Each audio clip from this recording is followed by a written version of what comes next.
So, if you could only pick one asset, one trade for this upcoming week, what would it be?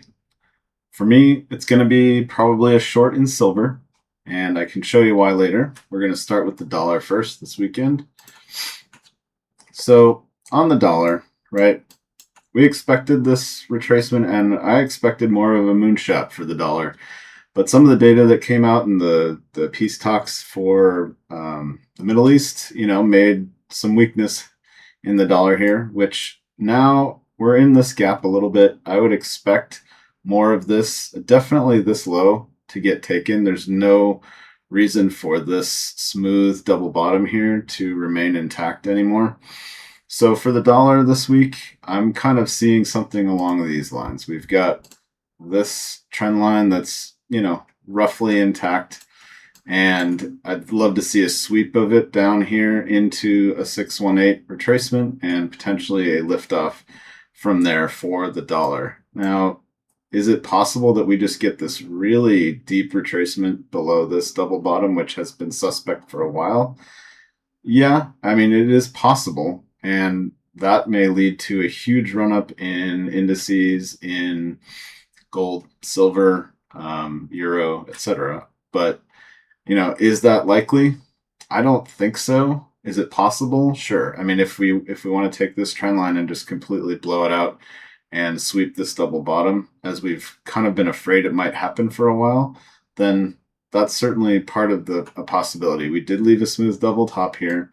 We did leave the range pretty aggressively and never took this highs liquidity into this gap from before, which is one reason we should, well, I'm particularly bullish dollar, at least for now, right? Even if we get way down here, I could still see a big run up after that. Now, it doesn't mean, interest rates are still high. Inflation is still not great in the United States. So there's certainly a chance that the Fed hikes rates or certainly keeps them the same.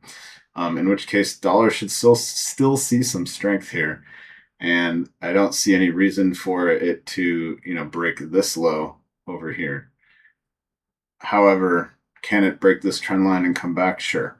One of the things that is, so dollar, I'm still bullish. What I'd like to see is a sweep of all these lows into some of these gaps into the 618, possibly below this low, right into what is now a newer dealing range from this low, which did sweep this first low here. So this low up to the recent high, right? That dealing range, we have a super discount here within a imbalance below a low.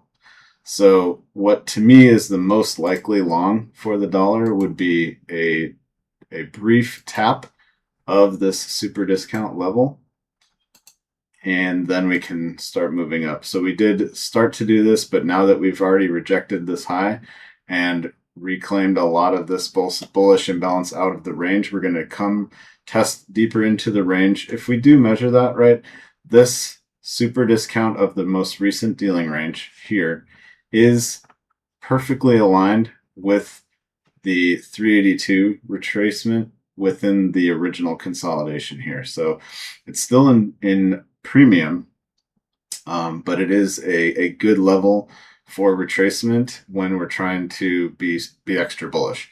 So taking out this low into this buy side imbalance at the super discount of what is the most recent dealing range seems like a pretty good long to me. Now that said, that would give euro the chance to break out of this trend line also, right, and come up much higher, possibly sweeping this high. And it's not something that I wanted to see on the euro, given how bearish we had been. However, if you take a look at what we had analyzed on the weekly basis before, okay, so what had happened for a while, the last week, we did pump up, we gapped up, we tapped exactly the 50% of this weekly gap from before. And while we're not quite in, we haven't hit I guess this is the whole consolidation range here, where we already started to break down.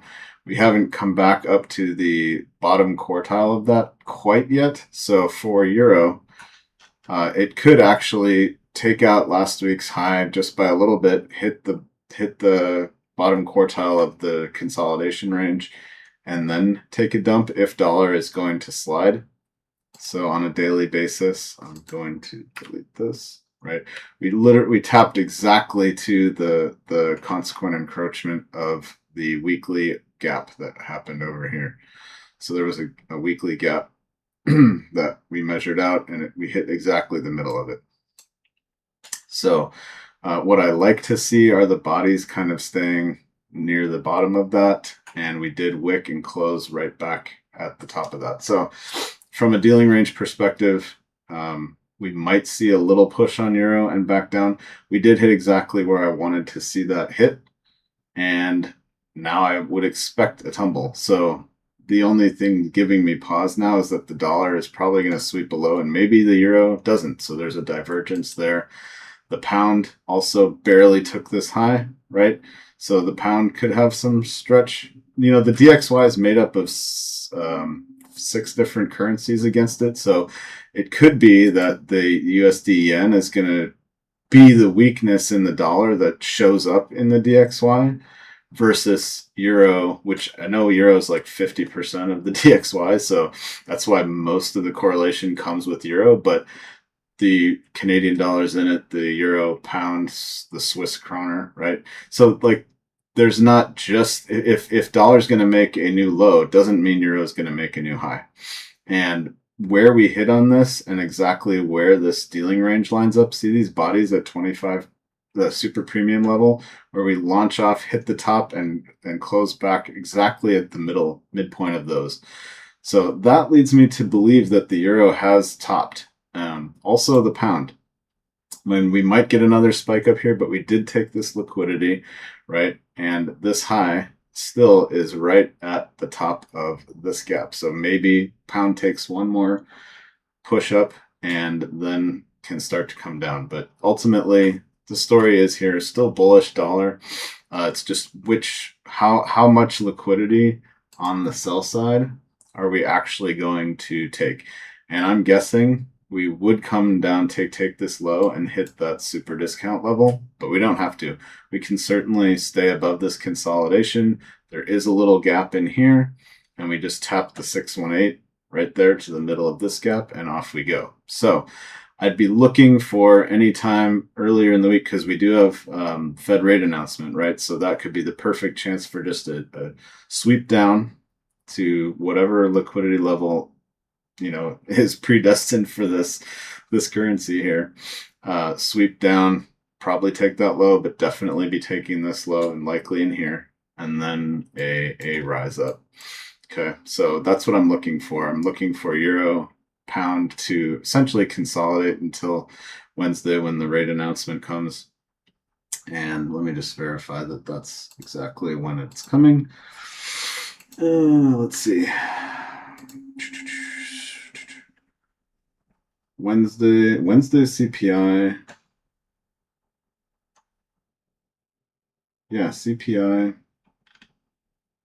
No, I guess it's not. Okay, so CPI maybe is the actual catalyst there. When is the rate announcement?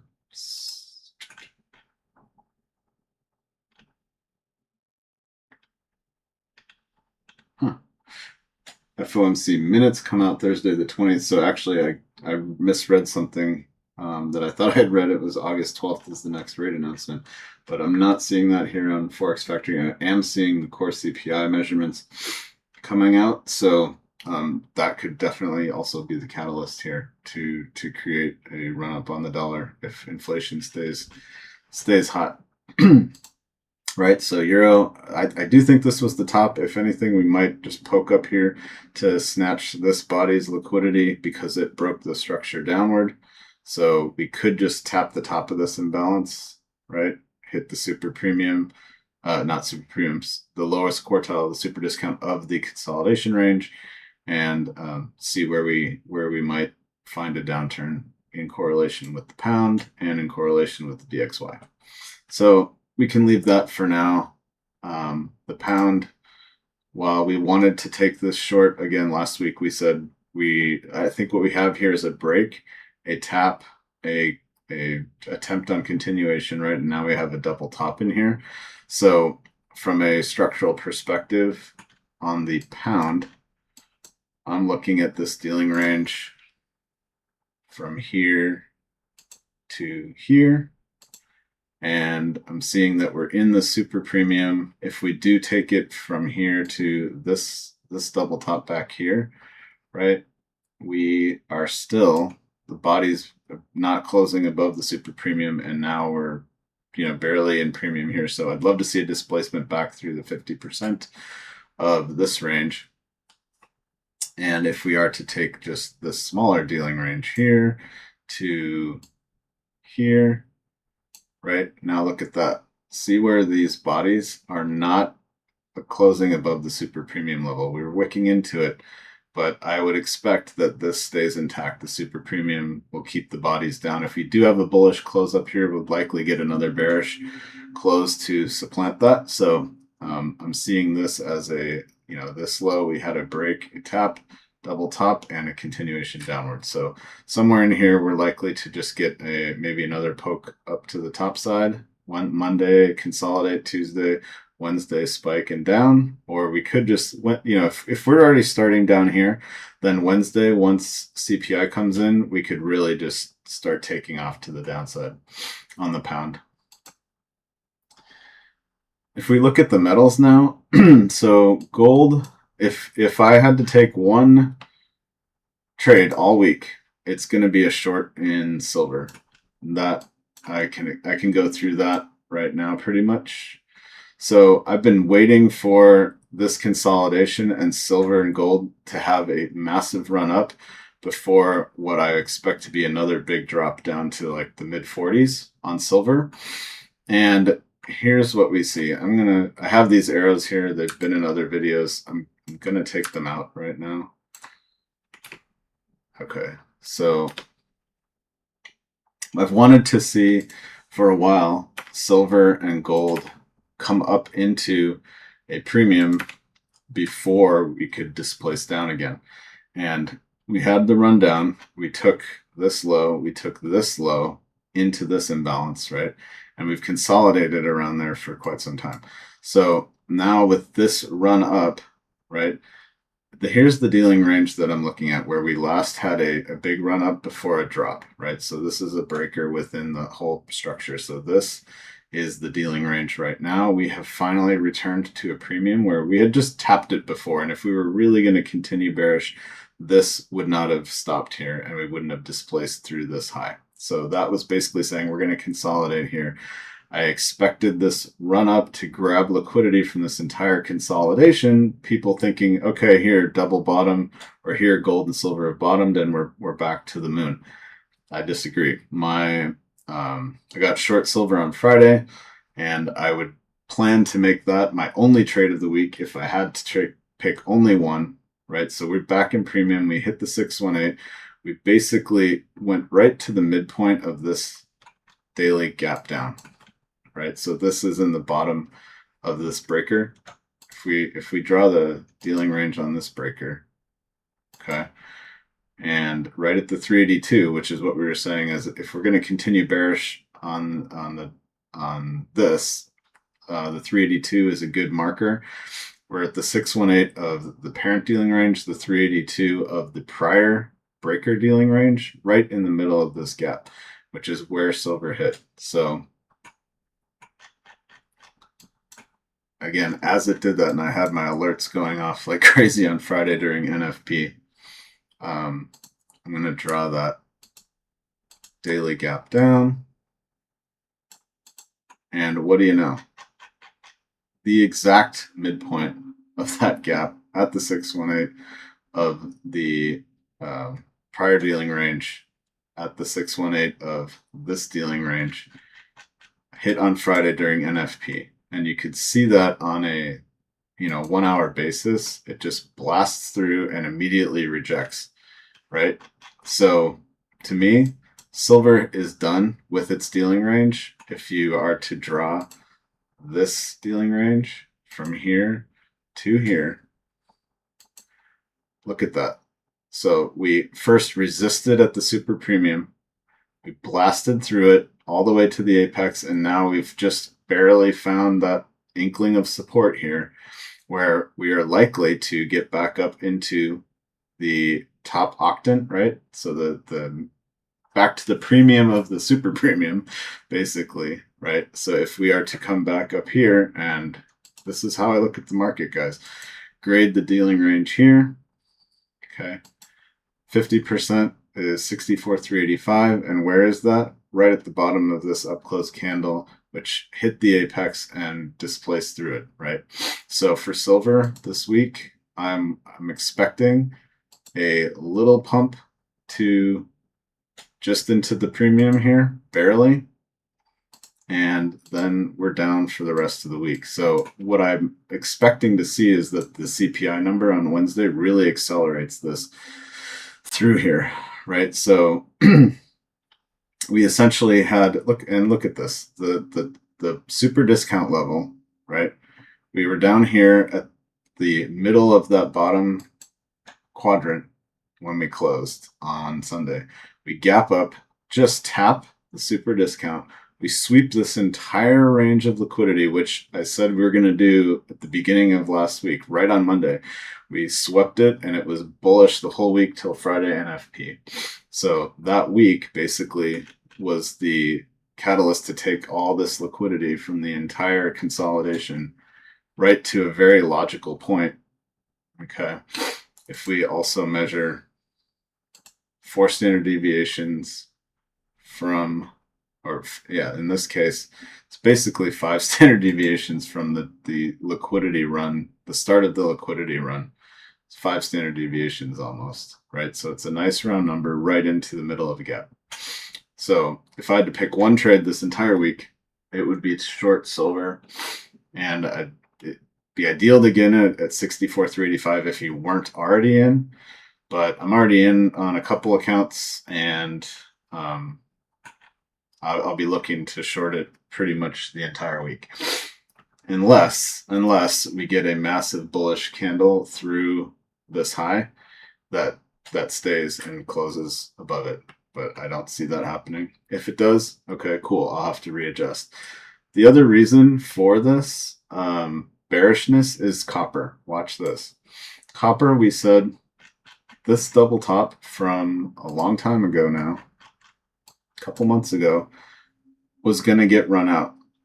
We've had this 4 standard deviation mark from the consolidation up here for several weeks on the analysis now. Okay, so this stop run, right? We project that 4 standards up at 68375 over this double top, right? So we came back down. We started to see this consolidation with some bullish action. We said last week with gold and silver consolidating where they were, that we would likely see, right? Copper had a brief dip. It actually didn't. It just went straight up. And almost exactly where I drew this arrow last week is where copper topped out, right? 4 standard deviations. We wanted to see it up there. We wanted to see it run this double top and then collapse. And that's exactly what started to happen before silver made its run up, right? So silver had its run through this high into that gap during NFP, where copper had done it the day before. So that was the first indication to me that the metals are going to be bearish this coming week. And copper is going to lead the charge, right? It took major liquidity here up to a 4 standard deviation mark from its stop run down here. So to me, right, this was one, we had a consolidation 1, 2, 3 drives, poked through and closed back below this double top. So copper, you know, if we leave it to one trade, actually, I would probably pick copper to short. But silver to me has, you know, the copper has plenty of room to run, but silver to me was also just very clean with the levels that I was looking at. And I think I like the price action on silver a bit better, but I'm happy to short either silver or copper. Gold is a slight bit trickier for the simple fact that it looks more bullish than the others at the moment. However, we did get into this sell side imbalance. Okay, we still closed back at the top of this dealing range right here. Okay, so I had written up a few mock dealing ranges here. If this is the ultimate dealing range for gold right here, okay, the 25% mark doesn't quite align with much of anything on a projected dealing range level. And so that's what's giving me a little bit of pause here on gold first off. So we did have this rundown to sweep the low from last week, and then it was just off to the races bullish for gold. I had drawn a couple arrows way up here at more like 40, closer to 4,500, right? And as a psychological level that would take this liquidity, kind of makes sense that gold might just make that one little push kind of 10% higher than the dealing range set to actually wick out a bit more liquidity, while copper and silver do not make a new high. Gold actually looks primed to do so, only for the simple fact that maybe, right, if we are to mock up a dealing range where the 25% starts as resistance and then forms support with a blasting point, right? Then 44.99 is where that tops out, right where we drew this arrow from before. So 4,500, and where is that? Exactly at this candle's point where it completely drops off the face of the earth, right? This was the displacement candle down through the 50% of the parent dealing range. So let's take a look at that. Okay, 50% mark of this dealing range was right here where this candle completely started to drop off. And if you take a 4-hour basis, watch, it is a repricing candle essentially. So into this imbalance barely, right? We've come barely into it. If we take an adjusted basis, we're not there yet. Okay. We're not there yet. This is a repricing candle. It's an open book where the high is the actual open price. So what I want to see for gold, if we are to make that dealing range the case on a non-adjusted basis where the super premium becomes the launch point for the apex, we've already taken this high on the non-adjusted contract, but on the adjusted contract, we could take this high into this imbalance or into, this, there was a gap here that we could draw out right at the 4,500 level. And psychologically, that makes sense to me to begin the week, where Monday, Tuesday, gold could definitely be making a run up to 4,500 and continue to sweep right into the middle of this consolidation here, right before we displace through the 50. So gold, I would actually expect to hit 44.99, 4,500 before it would start to make its run down. So it's not actually my candidate for, if I could take one trade the whole week, it would not be gold.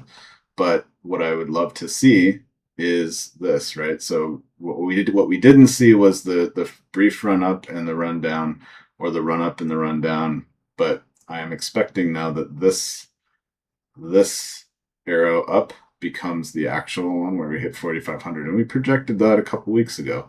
So looks like we're actually going to see that. So now at the beginning of this week, I want to see gold tap 4,500, and silver and copper will make a little bit of a push up within their respective ranges. But once we see that, then gold can be coming back down to 3,800, 3,650, right? The next logical target here was 3,650 on the super discount end, below all of this nice, juicy, equal low sell side liquidity. So that's what I'm seeing on gold. I don't think that the gold bulls are going to be in the house too much longer, right? If we take this away, there was a lot on YouTube 2 weeks ago saying, look, gold's in a big discount. We've bottomed out. We're gonna go up. I'm not seeing it, guys. Sorry.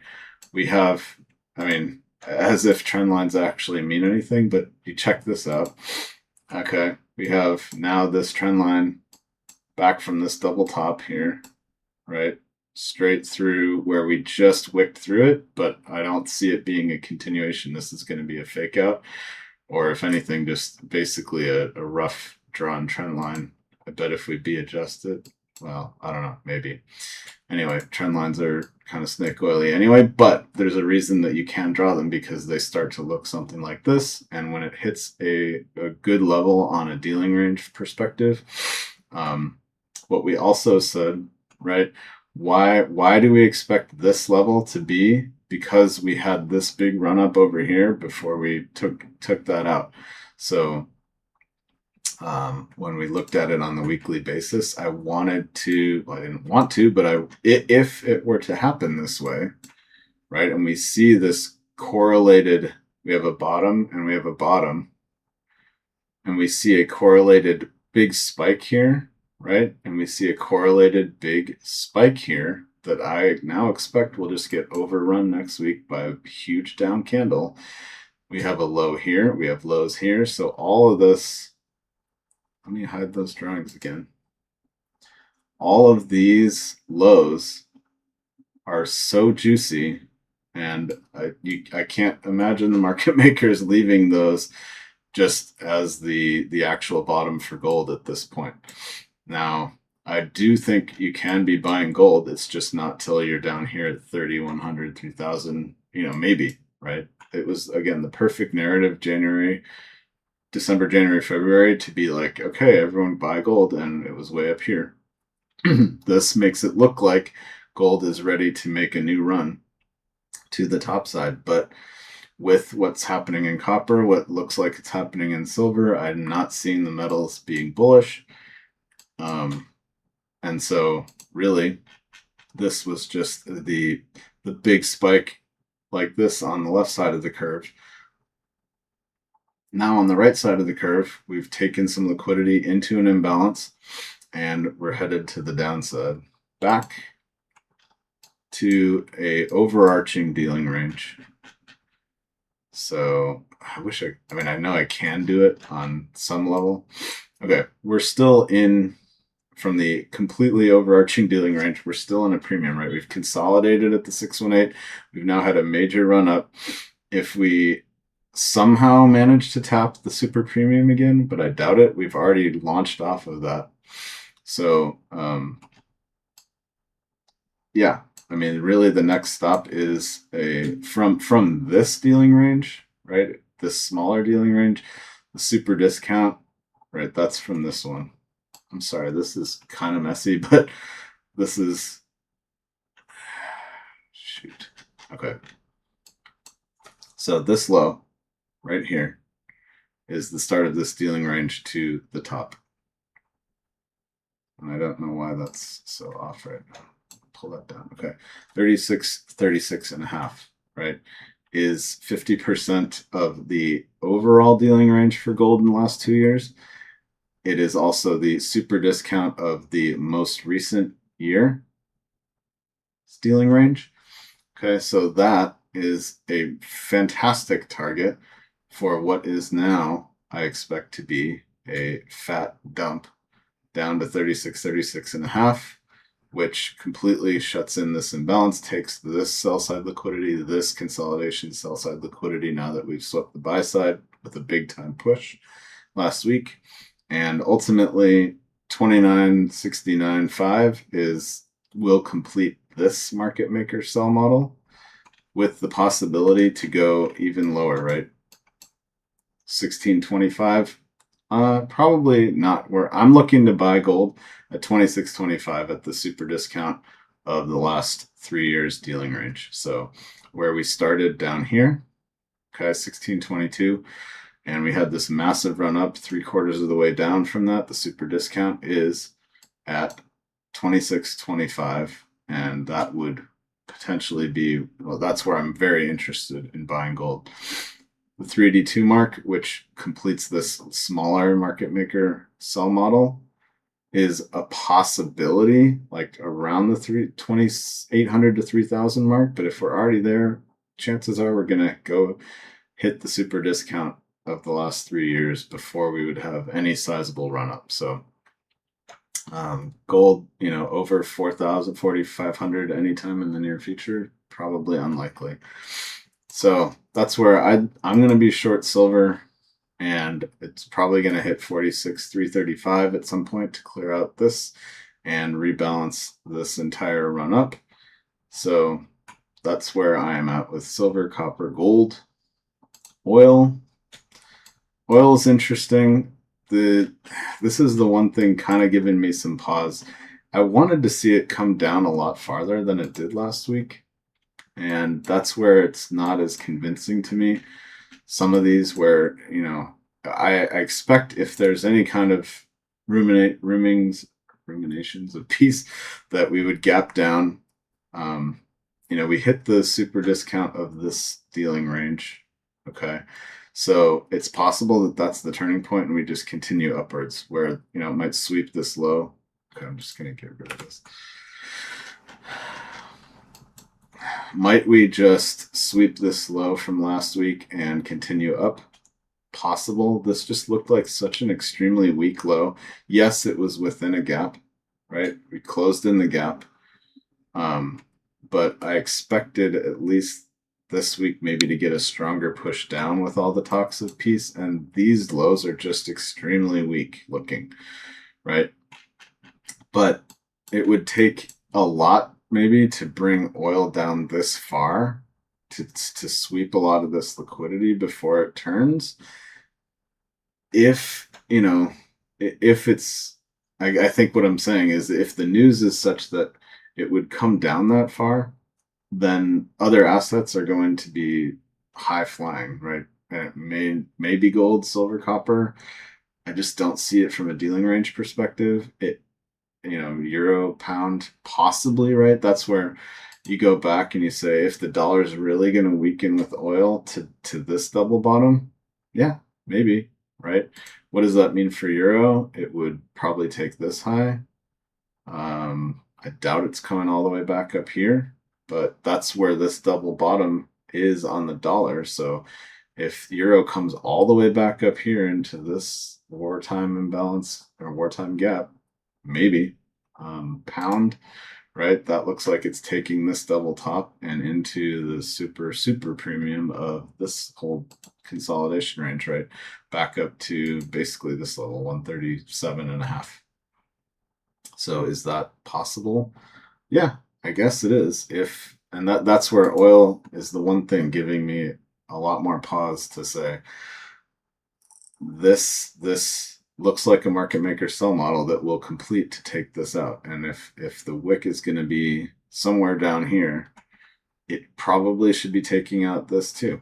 So that's why I had these arrows drawn as, you know, counterintuitive, but or counter narrative shorts, and they've basically played out. I deleted the short position there, but if you were to just short where it was, that was the actual top of last week, and it's just been down since. So, you know, maybe oil itself decouples and just moves independently down, maybe with the dollar a little bit, but you know, I think if we do have that, then we might just need to hold off on the other assets for a while. But it's possible it just moves independently, and who knows, right? So oil, I'm expecting it to come down actually, but if it does sweep this and it starts to push back through this high right here, and with a bullish imbalance, then yeah, we're probably just looking to the top side, like with dollar and everything else. So that would align with the narrative where we get a slight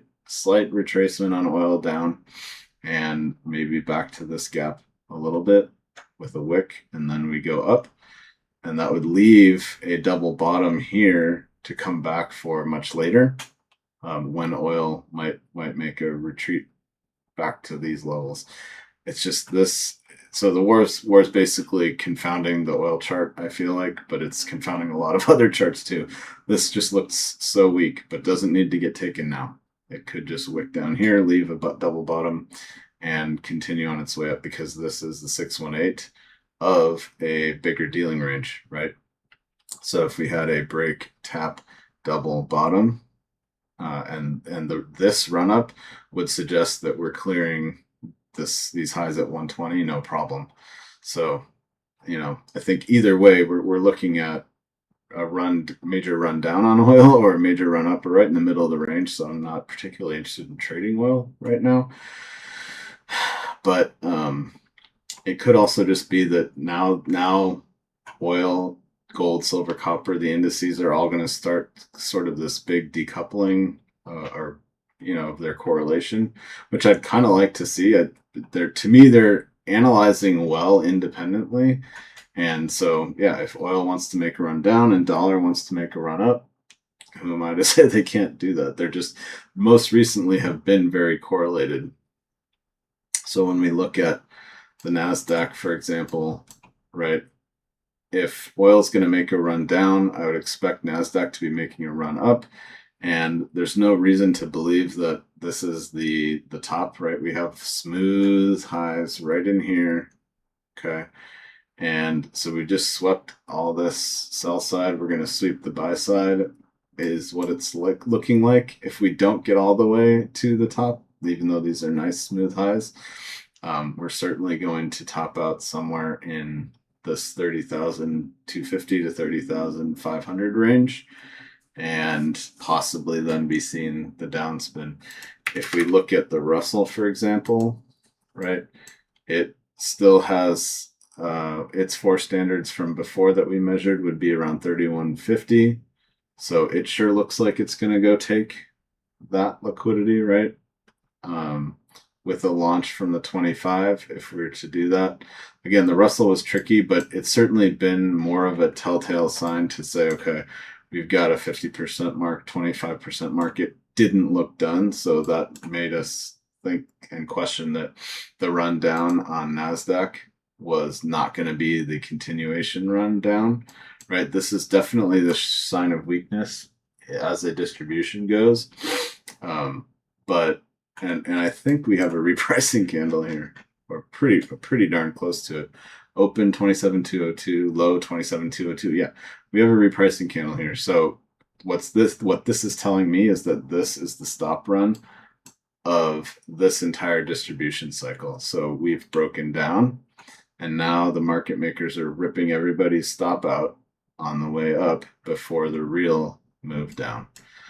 We can see that on ES, they've already done that, right? We left this nice double bottom here, and we've ripped through the top side of this equal high that has been suspect for 2 months now. We have finally done that. And if we turn on our drawings again, where'd it go? Did I delete all my ranges? Huh. Hold on. Wow, they're gone. What the? Okay. Don't know what happened there. So this is crazy. All right. Well, all my ranges on this chart are gone, but what we've been looking at for a while is the 4 standard deviation move from the stop run here, right? So 78.6625. Oh, it's on ESU. That's why. Okay. ES. All right. Okay, here we go. I'm like, where did all my drawings go? Here they are. Okay, we've had this dealing range marked out for a while. So again, once we remeasured this, the 77.10 was a hopeful top, and it was going to be too shallow, right? So if we end up drawing this more to where the 4 standard deviation mark is here, I would expect that ES does make another push through this high, as NASDAQ does. And it's even possible, if we are to take this entire stop run dealing range, that 4 standards is at 8,021. Am I still bearish indices? You betcha. It's just, and I've taken this long a little bit, I have to admit. I didn't particularly want to, but I have taken it long. I think where I'm struggling is drawing this dealing range. Okay. this 618 now would be, what am I drawing here? This one. Okay. So yeah, I mean the 25%, no, it's way up here now. So that would have been the top of this range. Okay. And if we turn on B adjust, yeah, it doesn't really help. That's where we first stopped. Okay. I'm going to delete this one. Okay, these were this measured the consolidation. But on the B adjust, we first stopped at the 25%. But now if we take B adjust back off, because we're on the continuous contract, right? And within this particular, and this is where, yeah, we're through the adjusted contract. It's really kind of confounding some of these measurements. So if we are to only look at ESU, and we are to take 4 standard deviations of the entire run, okay, that's 80-30. Now, if we take 80-30 and we are to project a dealing range from here to 80-30, okay, does this start to make sense? It kind of does, right? See this 75? The super discount is where we gapped up from. Okay, we displaced through the 50%, which is, what do you know, right at the top of this consolidation range. Okay, we've left a double bottom here. And, you know, if we are to get this massive push, you know, and that maybe is what's going to happen. Gold and silver might just consolidate if they've hit their dealing range targets. ES could follow with the Russell and the Dow. We could definitely see this major push up from the 382. You know, so it's somewhere in here that this does start to make sense from a dealing range perspective. If we look at the body of this at the super discount, right? We ran some stops. Now we pumped up, and we have resistance at the super premium, and now shooting off the 382, we might punch up, consolidate, hit the super premium, and then hit the apex. So what does that look like? Where does that fall? If it's a 4 standard deviation move at 80-30, right? I mean, we're basically, or it's 79.87. There's no way it's getting 79.87 and not hitting 8,000. But you know, we are splitting hairs at this point. So I do think, what just happened there? Oh, I reversed it. Yeah. Okay. Basically, be looking for 4 standard deviations to be hit somewhere between 79.60 and 80-30, 80-50, right? If we're to measure these dealing ranges, they kind of make sense up here. I'm not seeing a perfect correlation here with some of these, although the gap up from the super discount here, 75.04, aligns well. The 50% aligns very well with the top of this, so we could just be seeing it going up to 80-35, and that's where I'm gonna be expecting the ES to turn around, which would then mean NQ is going to likely rip out its smooth highs here, which is, it's been the weaker asset for sure. So I'd love to see the NASDAQ make a punch through here, right? And then we can be bearish NASDAQ as well, to back to this repricing candle at least, and probably lower. If you've heard me at all on this channel, I'm not expecting that the indices make a big run up for much longer. So I would think that they want to just take the liquidity of this weak liquidity like they did here and pop that. But then once we see a reversal back down, it's going to be bearish for quite some time, which would align with a stronger dollar for a while, and potentially war back on if it doesn't stop. Either way, it's not looking good for indices. If they do continue a bull run, great. You know, that's better for everyone's 401k, I suppose. But it really does look like it's time. So the Dow, I wanted to see 4 standard deviations up to 55,000, and we're almost there, right? We almost tapped it. So we've essentially launched off the 382 here. We have just shown a little bit of resistance. I'm pretty sure we're going to punch through, and then we'll start to be able to come down also on Dow. So we're playing this out. I'll just move it over a week, right? We can essentially do this, or we're still basically right here. So with Russell and NASDAQ likely to go take their equal highs, and YM and ES to make that final run to the apex of their dealing range. That's what I'm expecting on the indices, to complete that dealing range run to the top side before a market maker sell model can ensue on the downside. Bitcoin is finally showing some kind of life, right? If, as we've mentioned, some of the other assets are going to show some strength into this week, then Bitcoin can finally maybe get back to this repricing candle in the premium, just barely the equilibrium premium zone here at 71.5, right? 71.5. Can Bitcoin make a much higher run? Yes, absolutely. The higher it goes, the more I'll want to short it. So again, these same levels are just sticking around, and we have done, the volatility of Bitcoin is completely dried up at this point. So what I would expect then is that there's this massive spike and then a massive dump, because I don't see this as being over yet. There's still these lows into the super discount level of the parent dealing range.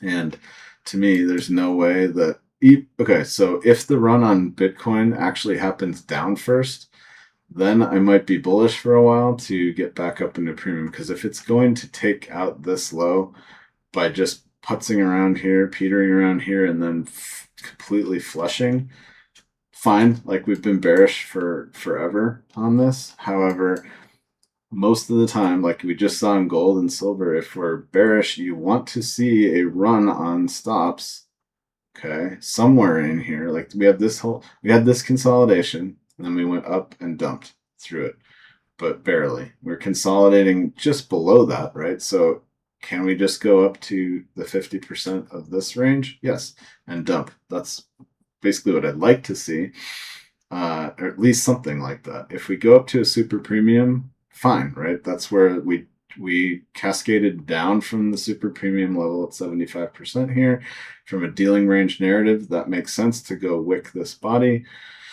And then we're back at least a premium of the parent dealing range that has been in play for several years now, right? So 126 to 25,000. So if we do, I would expect to at least get to the 75% of this little dealing range here, which is in premium of the entire 3-year dealing range. And so, yeah, maybe something here is brewing on Bitcoin where it's going to spike back to 77.1, right? 77.5. If it gets really out of hand, then it can go to this super premium, almost repricing candle here at 88 to 90,000, okay? And any one of those scenarios would be a place to be starting to look for shorts. But if we want to take a little bit more analytical rigor here, if we are to measure this dealing range, a 4 standard deviation push up from that is at 100,000. And that puts us at the super premium of the parent dealing range. So if 100,000 is back in the question, cool, right? If you're not as bearish as I am and you'd love to long it up there for a run on liquidity to reverse, cool, right? Is that possible? Unlikely, given the structure I'm seeing, right? If people were reversing positions here, that's where this top comes in, right? So to have a massive run up to liquidate that, there's no matching price action on the other side of this curve to warrant that. So if it does that, maybe Bitcoin has bottomed out here, which is exceedingly rare to leave this kind of liquidity in proximity to each other. But again, that's possible. And then we would see another run to the top side if we're hitting 100,000. More likely, in my mind, would be a run to this 88,000 level where this super premium of this displacement leg occurred. Most likely, though, I believe is this middle scenario where we hit like 77,000 because it's in premium of the entire parent dealing range. It's in the super premium of this past dealing range, right? Where we broke, we consolidate, rip, break, barely, consolidate. So a little bit higher there. And that just kind of matches more with the price action on this side where we don't have a ton of volatility over here.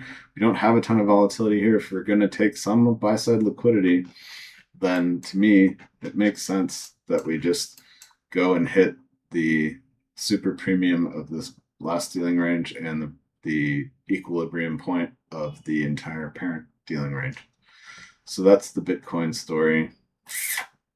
Let's finish up with soybeans and soybean oil. Okay, so like this, we predicted this massive move down. We predicted this massive move up, saying this was a possible short, but with this bullish imbalance back through here, this double top was most certainly in question. And what happened?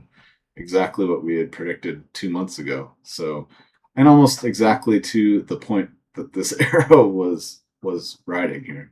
Okay. So the precision here is kind of uncanny.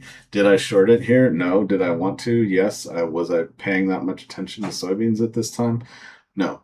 However, if we take this as a market maker sell model that has now purged the liquidity of this double top, right? We can be shorting soybeans all the way down to this gap, right below this low for sure, into this gap, no question, right? So I was about to short them. I wanted to see a bit more push higher, and maybe we get that this coming week where I've measured this dealing range here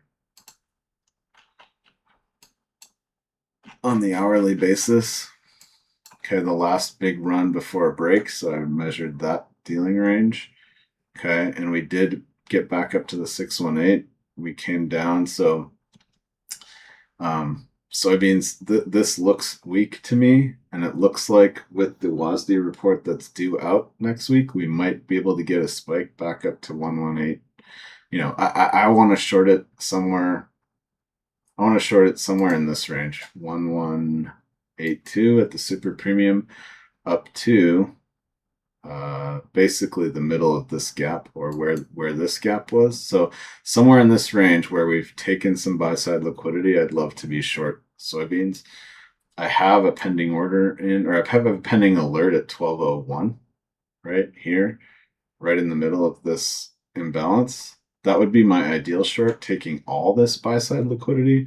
But to be honest, a super premium short here at 11882 is completely plausible, likely, and it aligns exactly with this low here, right? So basically that low is where we've come back, and is a very logical point to be taking a short. If you're willing to take a little bit of risk and another bullet, and it does want to get back up into this imbalance, then short it again at 1200. But I think soybeans are pretty clearly a short here. We've double topped at a purge of a double top. So, and we've definitely started to come down. So this nice market maker sell model is in action.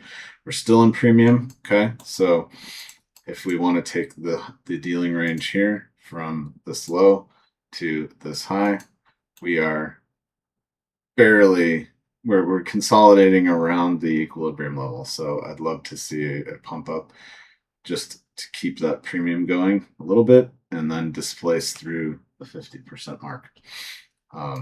And I think we'll see that continuing this coming week. Okay, so we did displace right through that 50. See on the 4-hour basis, that displaced right through the 50 mark of this past dealing range. So that's perfect. It's exactly what we want to see. We've launched off from the super premium, and soybeans are pretty much going nothing but down. Soybean oil, similar story. Okay, we wanted to see it come up, close this gap that did hit this repricing candle into this imbalance, and it actually, yeah. So that's what what we wanted to see now when we measure this. We gapped exactly through the 75% mark. We displaced through the 50, and we're barely holding here at the 382. So is what my ideal short here is like 68.90 on soybean oil, but it may not even get that far. So these lows are very much in play with a lot more to the downside. And I think if we put B adjust on, yeah, I mean, we basically have been calling this the entire last couple months, right? So soybean oil, these lows are definitely in play, likely even lower. I'd love to see it down here to, like, when we measure this dealing range, right? One standard deviation down is 55.58, which is essentially the super discount of the parent dealing range, 55.73. So if oil is going to be taking a dive with other commodities like soybean oil and soybeans themselves, then these levels start to come into play and make sense, right? 56, 57 is not out of the question here. But basically, I'm looking to short ZL and ZS at any kind of pop over this next week, and maybe wait for the WASD report, or just have some limit orders in here. And if you can stomach a bit of risk, right, it's certainly not going to be coming back up to take this high, in my opinion. So depending on what kind of risk you can take, I'd be looking to short soybean oil and soybeans for a decent run to the downside, if at least halfway down from what would be a projection of this standard deviation range. So half a standard puts you at 60.22 or 60 even on soybean oil. So I think that's good enough for this week. And there's a lot there to digest in terms of dealing ranges and prospective trades. But again, if I could pick one short, it's going to be shorting silver or copper. But these also on the soybeans and soybean oil look very compelling as well. So I hope you found value in this, and we'll see you next week. Cheers.